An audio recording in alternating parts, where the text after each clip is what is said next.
हर साल जुलाई आता है और हर साल जैसे कि कोई बिल्कुल नई अनएक्सपेक्टेड न्यूज हो, अपने सब शॉक्ड हो जाते हैं। अरे आईटीआर फाइल करना है। हाँ भाई करना है, हर साल करना होता है। और फिर होता वही है, पूरे साल कोई नहीं सोचता, फिर एक साथ सब पोर्टल पर टूट पड़ते हैं। पोर्टल बेचारा सर पकड़ के बैठ जाता है और अपने रात के 11:48 पर उस घूमते हुए लोडिंग सर्कल को देखते रहते हैं। तो अगर आप भी उनमें से हैं जिनकी सैलरी से टीडीएस तो कब का कट गया, पर आईटीआर अभी भी उस मिथिकल कल कर लेंगे वाली लिस्ट में पड़ा है, जिस लिस्ट में शायद वो जिम भी है और वो कोर्स भी है जो आपने 2022 में खरीदा था, तो ये वीडियो आपके लिए है। क्योंकि डेट निकलने के बाद सिर्फ एक छोटी सी पेनल्टी नहीं लगती, कुछ चीजें तो हमेशा के लिए चली जाती हैं। तो आज चलो अपने 3 चीजें एकदम सिंपल से समझ लेते हैं। 1, आपकी असली लास्ट डेट, जो बाय द वे सबकी अलग अलग होती है। 2, मिस करने पर एग्जैक्टली क्या क्या नुकसान होते हैं। और 3, अगर मिस हो ही गई तो डैमेज कंट्रोल कैसे करें। मेरी पूरी पढ़ाई अकाउंटिंग, टैक्स और कंप्लायंस की रही है, फिर चाहे वो सीएमए की हो, सीएस की हो या सीए की हो। सालों से यही पढ़ रही हूँ और अब वही नॉलेज आपके साथ बांट रही हूँ। उस भाषा में नहीं जो इनकम टैक्स डिपार्टमेंट ने लिखी है, जहाँ 1 लाइन पढ़ने के बाद 2 लाइन समझने के लिए गूगल खोलना पड़ता है। देखो, मेरा गोल सिंपल है, किसी भी चीज को इतना आसान बना दूं कि एक 10 साल के बच्चे को भी समझ आए, और अगर सब ठीक रहा तो आपको भी। तो पहले एकदम बेसिक, ये आईटीआर चीज क्या है? स्कूल का होमवर्क याद है? टीचर डेडलाइन देती थी, टाइम पे दो तो सब ठीक, लेट दो तो डांट, और अगर बहुत लेट दो तो मार्क्स गए। अब बड़े हो गए हो, सोचा था ये सब पीछे छूट जाएगा। कुछ नहीं छूटता भाई, सिस्टम वही है। बस अब टीचर की जगह गवर्नमेंट है, और गवर्नमेंट डांट नहीं लगाती, गवर्नमेंट नोटिसेस भेजती है। सिंपल भाषा में, साल भर आपने कमाया, टैक्स कटा, अब गवर्नमेंट को एक हिसाब देना है। इतनी मेरी इनकम थी, इतना टैक्स बनता था और इतना टैक्स ऑलरेडी कट चुका। ज्यादा टैक्स कट गया तो रिफंड मिलेगा, और कम कटा तो बाकी भर दो। बस यही आईटीआर है, कुछ रॉकेट साइंस थोड़ी है। हालांकि टैक्स डिपार्टमेंट ने फॉर्म डिजाइन करते वक्त अपनी पूरी मेहनत की कि ऐसा लगे। अब सबसे बड़ी गलतफहमी, सब मानते हैं कि एक ही डेट है सबके लिए, 31 जुलाई। गलत, अलग लोगों के लिए अलग डेट्स हैं। 3 ग्रुप में बांट के इसको अपने आगे समझते हैं। पहला ग्रुप, सैलराइड लोग। सैलरी है, शायद एक घर, थोड़ा बैंक इंटरेस्ट, कुछ कैपिटल गेन्स। आप आईटीआर 1 या आईटीआर 2 फाइल करते हो। आपकी डेट 31 जुलाई 2026 है, और ये ग्रुप सबसे बड़ा है। मतलब सबसे ज्यादा लोग यही हैं, सबसे ज्यादा पैनिक भी यही मचता है, और पोर्टल भी सबसे ज्यादा इन्हीं के वजह से रोता है।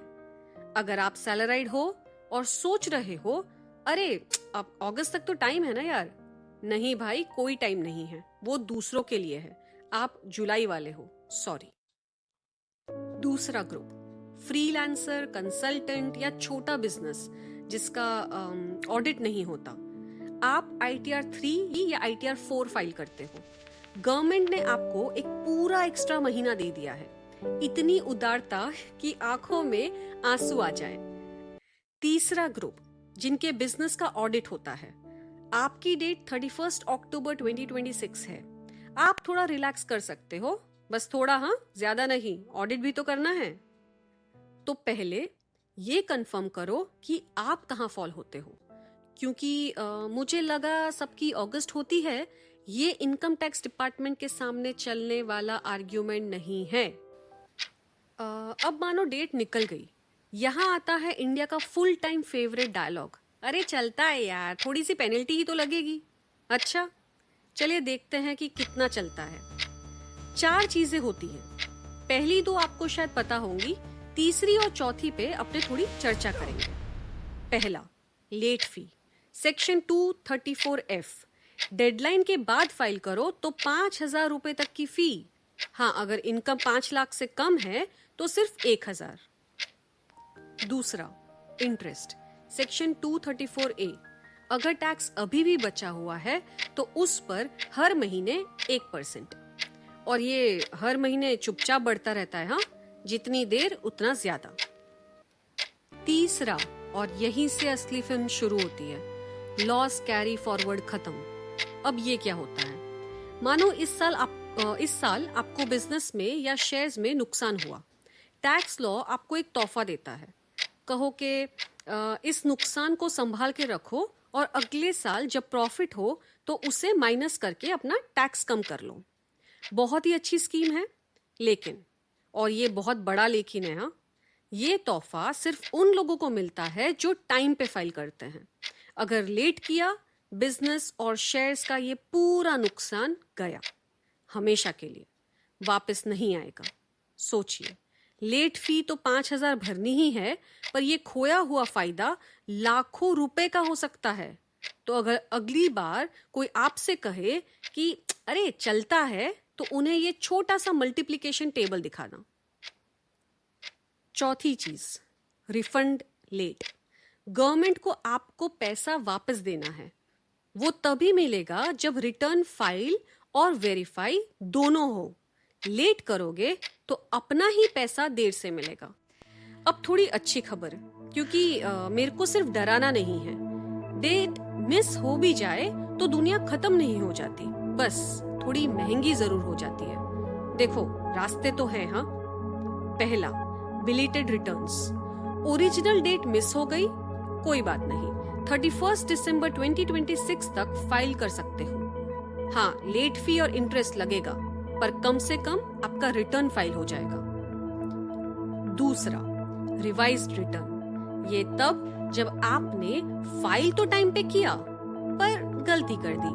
कोई इनकम बताना भूल गए या बैंक अकाउंट नंबर गलत डाल दिया, कोई बात नहीं, इंसान हो, उसे सुधार सकते हो 31 मार्च 2027 तक। और तीसरा, ITR-U, अपडेटेड रिटर्न। अगर ऊपर वाले दोनों रास्ते भी हाथ से निकल गए तो ये एकदम आखिरी चांस है, पर इसमें एक्स्ट्रा टैक्स तो देना पड़ता है। मतलब गवर्नमेंट कहती है ठीक है बेटा, सुधार लो, पर मुफ्त में नहीं। ये ऑब्वियसली पहला ऑप्शन नहीं है, ये यार कोई तो रास्ता होगा, वो वाला ऑप्शन है। अब एक इम्पोर्टेंट चीज जिसपे आजकल पूरा इंटरनेट एक साथ कंफ्यूज हो रहा है, और मैं चाहती हूँ आप उस कंफ्यूज्ड भीड़ के बीच में ना खड़े मिलो। आपने सुना होगा नया इनकम टैक्स एक्ट 2025 आ गया है 1 अप्रैल 2026 से, राइट? सही, बिल्कुल सही। पर इसका मतलब ये नहीं कि इस बार की फाइलिंग नए एक्ट के हिसाब से होगी। आधे लोग यही मान के बैठे हैं और वे लोग गलत हैं। ध्यान से, आप अभी जो रिटर्न भर रहे हो वो FY 25-26 की इनकम का है, मतलब अप्रैल 25 से मार्च 26 तक। ये कमाई नए एक्ट से के आने से पहले की है, तो इस पे पुराना इनकम टैक्स एक्ट 1961 ही लागू होगा, नया वाला नहीं। नया एक्ट तब एंट्री लेगा जब आप अप्रैल 26 के बाद की इनकम फाइल करोगे, मतलब अगले साल। तो इस साल के लिए पुराना एक्ट, कंफ्यूज होने की कोई जरूरत नहीं है। तो एक लाइन में पूरी कहानी। सैलराइड के लिए 31 जुलाई, बिजनेस के लिए 31 अगस्त। लेट करो तो फी और इंटरेस्ट तो लगेगा ही, पर असली चोट है लॉस कैरी फॉरवर्ड की, जो हमेशा के लिए जाती है। डेट निकल गई तो 31 दिसंबर तक बिलेटेड रिटर्न, और फाइल करने के बाद वेरीफाई वेरीफाई वेरीफाई 3 बार इसीलिए बोला क्योंकि मुझे पक्का पता है आप कम से कम एक बार तो भूलोगे ही। अगर ये समझ आया और अगर इससे थोड़ी भी मदद हुई तो सब्सक्राइब कर लो यार। And let me know if you want me to cover any particular topic in the upcoming videos. और कोई भी सवाल हो कमेंट में पूछो, मैं सब पढ़ती हूँ और सीधे उन्हीं सवालों से अगले वीडियोस बनाती हूँ। मिलते हैं अगले वीडियो में, तब तक प्लीज अब की बार लास्ट डेट तक